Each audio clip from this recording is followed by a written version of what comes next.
Actually ನಮಗೆ ಫ್ರೈಡೇನೇ order ಬಂತು, ಅದು ನಿಮಗೂ ಗೊತ್ತಿರೋಂಥ ವಿಚಾರನೇ. ಬಟ್ ಸ್ವಲ್ಪ ನಮ್ಗೆ ಏನಂತ ಅಂದರೆ ಯಾಕೆ ಲೇಟ್ ಆಯಿತು ಅಂತ ಹೇಳಿದ್ರೆ, ನಿನ್ನೆ ಏನಂದರೆ ಕೋರ್ಟಿಂದ ಕಾಪಿ ಏನಂತ ಅಂದರೆ ಬರೋದು ಸ್ವಲ್ಪ ಟ್ರಾಫಿಕಲ್ಲಿ ಲೇಟ್ ಆಗಿದ್ದರಿಂದ ಇವತ್ತು ಪವಿತ್ರ ಗೌಡ ಅವರು ರಿಲೀಸ್ ಆಗಿದ್ದಾರೆ.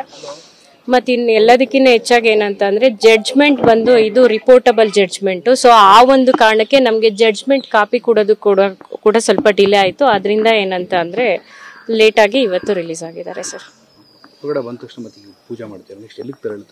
ಸರ್ ಅವ್ರ ಮನೆಗೆ ಹೋಗ್ತಾರೆ ಸರ್. ಆಕ್ಚುಲಿ ಇವ್ರ ಬೇಲ್ಗಿನ್ನ ಹೆಚ್ಚಿಗೆ ನೀವೇನಂತ ಅಂದ್ರೆ ಆ ಜಡ್ಜ್ಮೆಂಟ್ ಏನ್ ಕೊಟ್ಟಿದ್ದಾರೆ ಸಾಹೇಬ್ರು, ನೀವು ಅದನ್ನ ಏನಂದ್ರೆ ಹೈಲೈಟ್ ಮಾಡೋದ್ರಲ್ಲಿ ಒಳ್ಳೇದು ಅಂತ ನಾನು ಹೇಳ್ತೀನಿ ಸರ್. ಕಾರಣ ಏನಂತ ಅಂದ್ರೆ ಎಲ್ಲಾ ಜಡ್ಜ್ಮೆಂಟ್ಗಳು ರಿಪೋರ್ಟಬಲ್ ಜಡ್ಜ್ಮೆಂಟ್ ಆಗಲ್ಲ, ಬಟ್ ಈ ಜಡ್ಜ್ಮೆಂಟ್ ಏನಂತಂದ್ರೆ ರಿಪೋರ್ಟಬಲ್ ಜಡ್ಜ್ಮೆಂಟ್. ಸೊ ಹಂಗಾಗಿ ಏನಂತ ಅಂದ್ರೆ ನೀವು ಅದ್ರಲ್ಲಿ ಇರ್ತಕ್ಕಂತ ಅಂಶಗಳನ್ನ ಏನಂತ ಅಂದ್ರೆ ಪಬ್ಲಿಕ್ ತೋರಿಸಿದ್ರೆ ಏನಂತ ಅಂದ್ರೆ ಕೆಲವೊಂದು ಕಾನೂನಿನ ಹೊಸ ತತ್ವ ಅಂತ ಏನಂತ ಕೆಲವೊಂದು ಜಡ್ಜ್ಮೆಂಟ್ಗಳು ರೂಪುಗೊಳ್ತವೆ. ಸೊ ಅದ್ರಲ್ಲಿ ಈ ಜಡ್ಜ್ಮೆಂಟ್ ಕೂಡ ಒಂದಾಗಿದೆ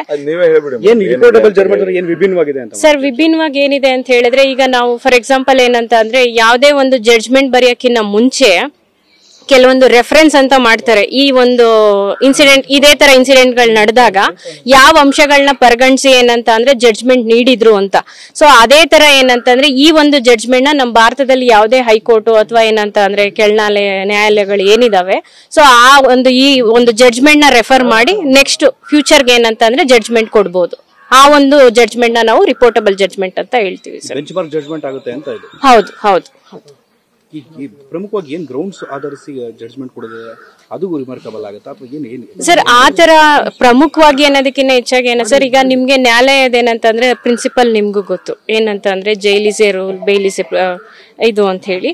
ಸೊ ಈಗ ಹಂಗಾಗಿ ಏನಂತ ಅಂದ್ರೆ ಅದ್ರ ಒಂದು ಆಧಾರಿತವಾಗಿ ಏನಂತಂದ್ರೆ ಈ ಜಡ್ಜ್ಮೆಂಟ್ ನ ಸಾಹೇಬ್ರು ಏನಂತಂದ್ರೆ ಈ ಒಂದು ಕೇಸಲ್ಲಿ ನೀಡಿದ್ದಾರೆ. ಸೊ ಹಂಗಾಗಿ ಏನಂತಂದ್ರೆ ಇದು ಒಂದು ರಿಪೋರ್ಟಬಲ್ ಜಡ್ಜ್ಮೆಂಟ್ ಅನ್ನೋದನ್ನ ನೀವು ಹೈಲೈಟ್ ಮಾಡೋದ್ರಲ್ಲಿ ಉತ್ತಮ ಅಂತ ನಾವು ಹೇಳ್ತೀವಿ sir. Thank you. Thank you, sir.